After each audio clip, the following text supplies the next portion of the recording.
Hello everyone, this is Venom Geek Media here, and today's going to be quite an interesting video. It's a little discussion video. I say little, it won't be little at all, it'll be huge, it'll take forever, but it is going to be on the Excelsior, and why I think the Excelsior, in more than one way, was a game changer.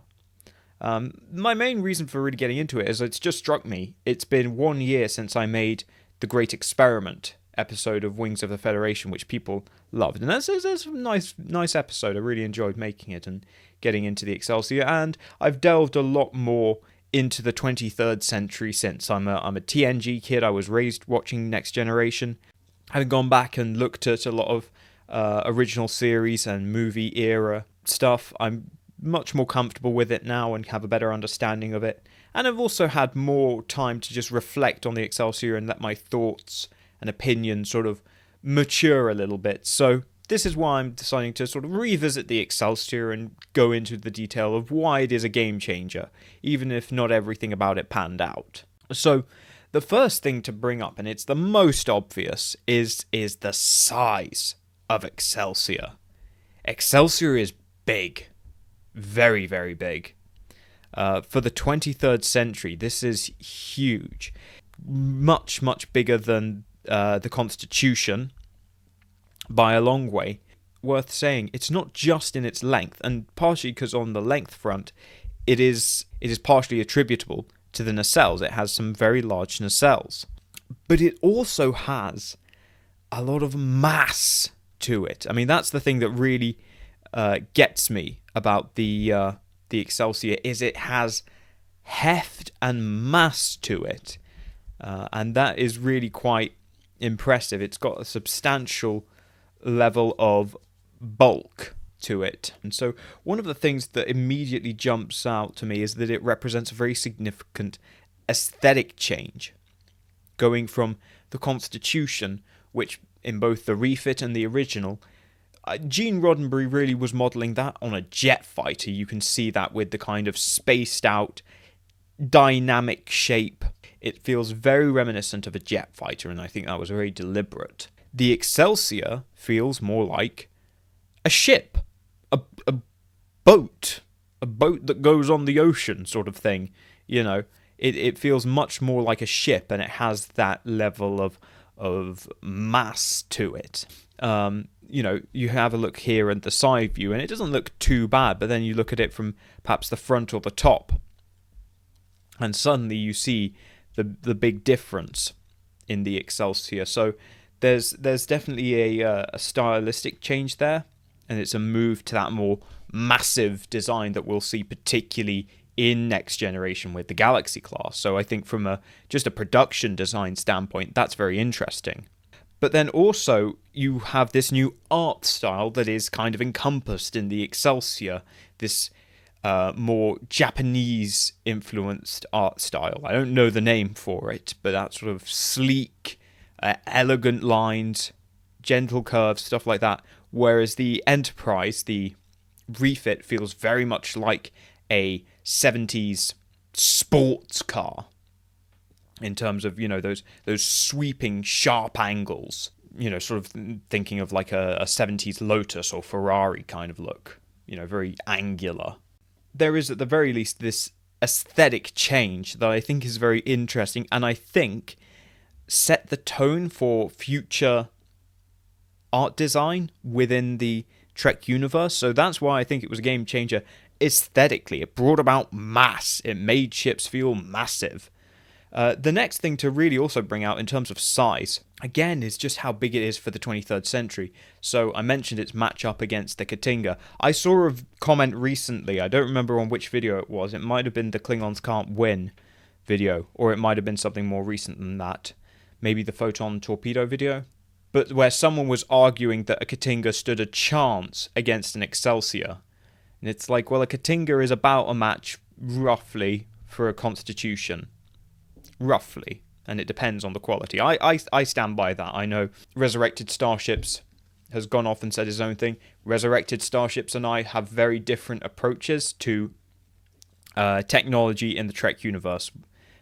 We have some very fundamental differences. We're interesting, but we're coming from different places in how we look at things. But most certainly, the Katinga does not stand a chance against an Excelsior. It just doesn't. Again, just look at it from a place of overall mass. The Excelsior far has the advantage, and then think about it through firepower. I think the Katinga has something like 8 disruptors. I'll get onto the Excelsior's battery in a moment, but it is substantial. It would have still probably and then you compare it to, and granted, it's a bit of a quirky looking one, but the Klingon B10 that never was, and even then it has probably about equal size, if not maybe a little bit less than it, but was probably just as, if not more powerful than the B10. But I will now get into the armament specifically.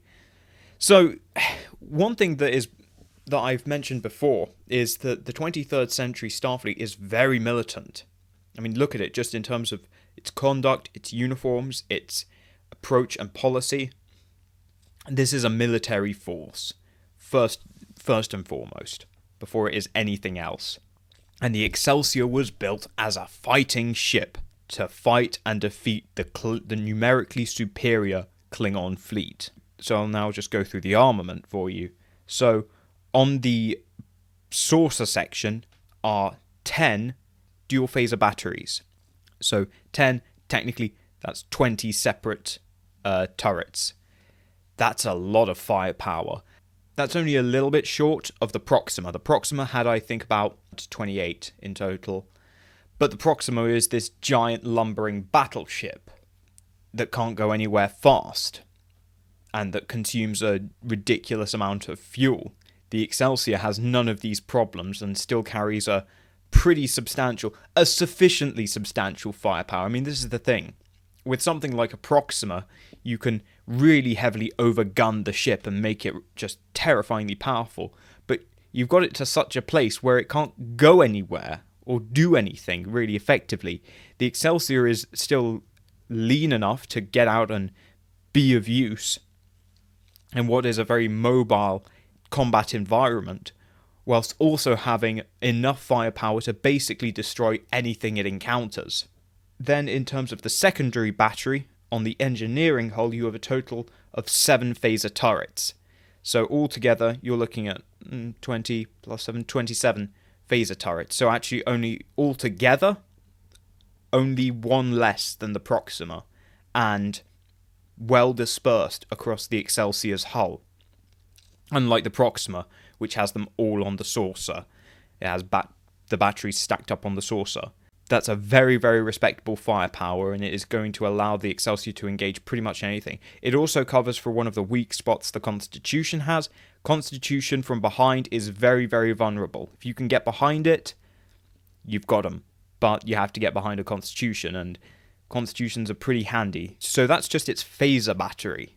And then for its torpedo launchers, it has 4 main torpedo launchers, 2 of which are what I'm calling custom launchers. They're the ones further up in the neck, so you could probably use them for a variety of other things like probes or, tricobalt warheads if you were feeling like it. And you might say, why do you need 4 launchers? Because these are the single shot launchers that are relatively slow, but combined together, that's a very good number of torpedo launchers, and that is going to substantially outgun a Katinga, which only has 1 torpedo launcher. Yes, it might have better range, but the Excelsior, once it gets inside its range, and particularly because of the Excelsior's decent speed and agility, it can get inside its effective range pretty quickly, and then it's hitting you with 4 times what you can bring. That's not so great. Yeah, that's pretty potent, and it's got 2 rear torpedo tubes as well, so that's covered perfectly. If I had to attribute the Excelsior one weakness, it's gonna be its auxiliary craft situation. It's not good. It has 1 shuttle bay at the back, and it's quite small. If you look at any of the 3D renders that have been made, links to the artist and all will be added to the description, they're small. They're really small.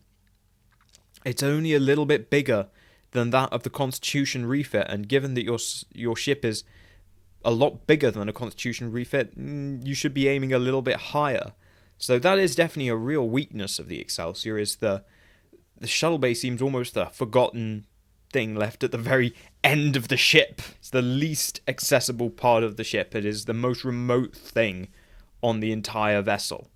So I find that just quite interesting. Now, compensating for this slightly is the Ventral Berth, which I really like.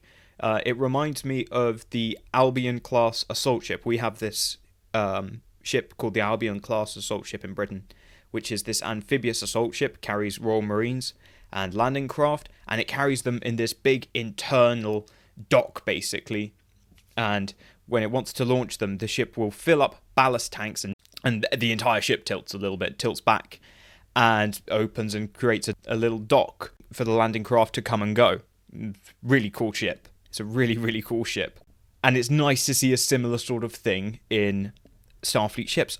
I kind of wonder why we don't get more things like that, because I know in Stargate, in the Daedalus class, you have the two hangars, and they're these big pods on either side of the ship. And I think actually same thing for the recovery hangars on Battlestar Galactica. It's these offset pods which allow you ample room to land safely. And, you know, I would say that's pretty useful, but we don't really ever see it in use. It's just there, lit in blue, looking very nice. But doesn't really seem to ever get much use out of it, which is a shame. So I would say if there was a weakness with the Excelsior, it was that. And you can almost see that carry through into the Galaxy class, which has, I mean, large shuttle bays, but they are not emphasized nearly as much on the model as on the Constitution, or even on the Ambassador, because that kind of straddles the two styles. So there's the original Excelsior, which I love it aesthetically. Now we're going to get to the Enterprise B/Lakota upgrade, and I'm a little bit more ambivalent about this. I know a lot of people like it. I like the color. I like the change in color. It's very bright. It's very vibrant. Very distinctive. What I'm less keen on is the flared secondary hull. It makes it feel a bit too boaty. But on another level, I can kind of appreciate that, because keel of a ship is often goes unseen, but actually a lot of interesting things happen like that. I'm going to have to ask Drakinafel about this, but you get like bulges in a ship's keel, which are basically air pockets to protect it from torpedo strikes, I believe. So I think that's quite an interesting piece of naval aesthetic to carry through into Star Trek. Again, it's a nice little parallel there. But there are other upgrades as well, including 2 additional impulse units on the Saucer to give it a bit of extra speed.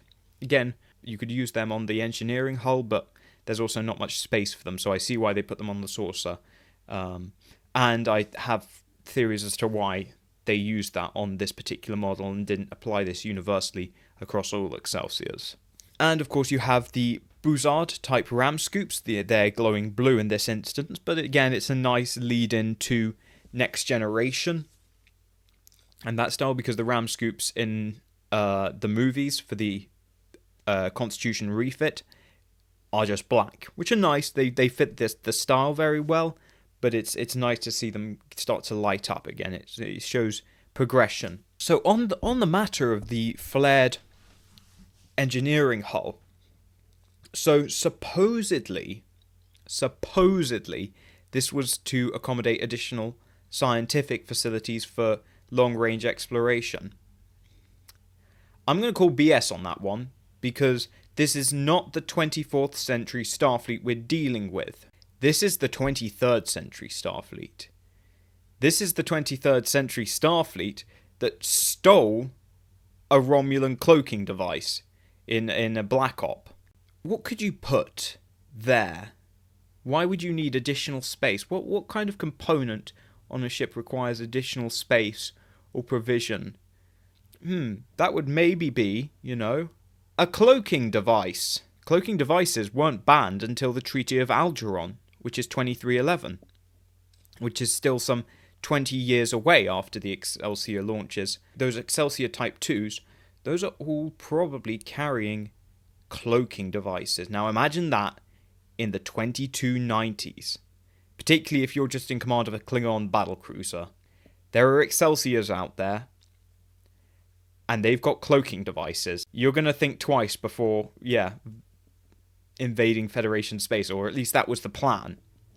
Obviously, that proved unnecessary, but I don't think that stopped Starfleet from fitting them, because you never know when a cloaking device can come in useful, and it's still legal. So, that's just my little thought, and that's a revelation that I've really come to more recently, thinking about the Excelsior Type 2, is that it is actually carrying a cloaking device. That's what that extra bulk and all this stuff is for. The additional impulse engines would serve to disperse the impulse trail so it's not so obvious when it's moving under cloak. Stuff like that. Similar thing with the fins on the warp nacelles. That's to allow it to vent heat better and maintain a more balanced thermal signature.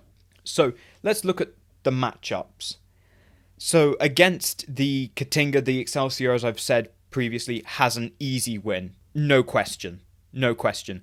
A group of Katingas, maybe you could start to have trouble, but you'd have to be pretty confident.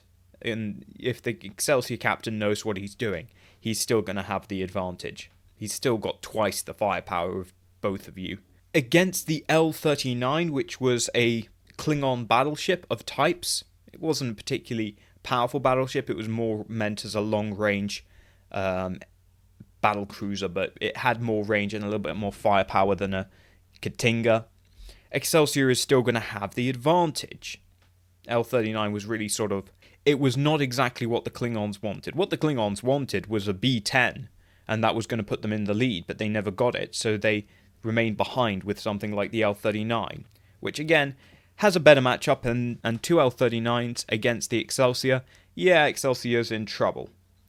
The only ship of the period that could outgun the Excelsior, and again, aside from ridiculous battleships like the Proxima or Yamato, stuff like that, which is like dubious stuff, because you're never going to see it. If it even existed, you're never going to see it, because they'll be restricted to the home systems because they're so ridiculously expensive to run. The only ship that you would see outgunning the Excelsior is the Romulan Nova class.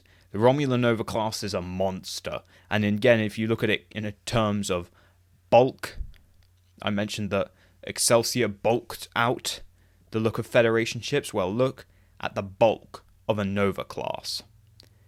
That is a serious, serious ship. But with that bulk comes a lower speed. Bearing in mind, this is also a Romulan ship. Romulan ships have never been fast.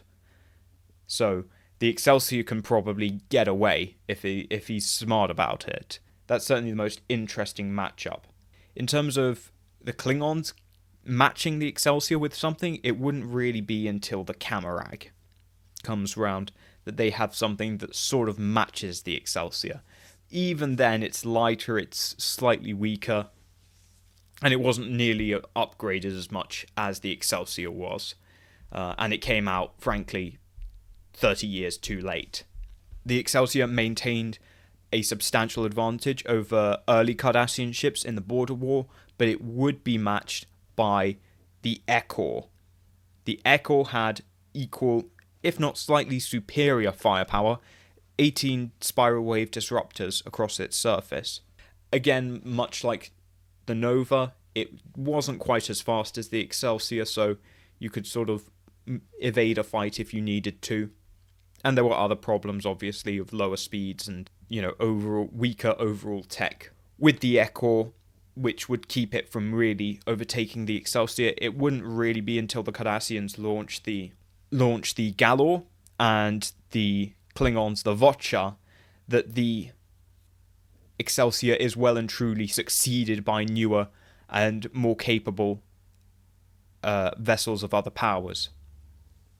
And then, of course, it goes and gets upgraded some more with the Lakota type, but then it will get even more upgrades with, they completely gut the ship and put in new stuff to keep it up to date. And we've seen that in both Picard with that nice, I like it, new fleet that we saw in the first episode, and in Lower Decks, where we had a sort of sovereign type Excelsior class. So, Excelsior derivative. So, all told, it's an aesthetic that certainly seems to be popular and people like to see it reused a lot. The Excelsior is really the sovereign class of the 23rd century. That's the way to think about it. It absolutely is the product of a military-minded Starfleet, and that really makes it unique among other ships. And the same mentality, both in universe and in the actual production design, I'm pretty sure the same mentality went into designing Excelsior and the Enterprise E. You can see the family resemblance. These two ships are stunning. They're some of my favorite, and they're the favorites of many people, and you can certainly see why. So this is why I think Excelsior is a game changer. Thank you all for listening. I will thank my members, thank my Navarks. There aren't any of you yet, but by the time this video goes out, there probably will be. I will thank my commanders, David Reeves, Martin McConville, Jeff Hallam, Captain's Quarters, Miami Jules, Chase Rector, PQSK, Philip Tide, Tully DT, Bird Monster, Jeffrey Ballard, and Straight Talk Crypto, and my Centurions, Nathaniel Mead, Arian Fulton, Pendleberry, BOS Domestic Disputes, Adam Bowman, John Nicole, and Marcus Hall. Thank you guys for supporting the channel and the content that you all enjoy. See you all in the next video.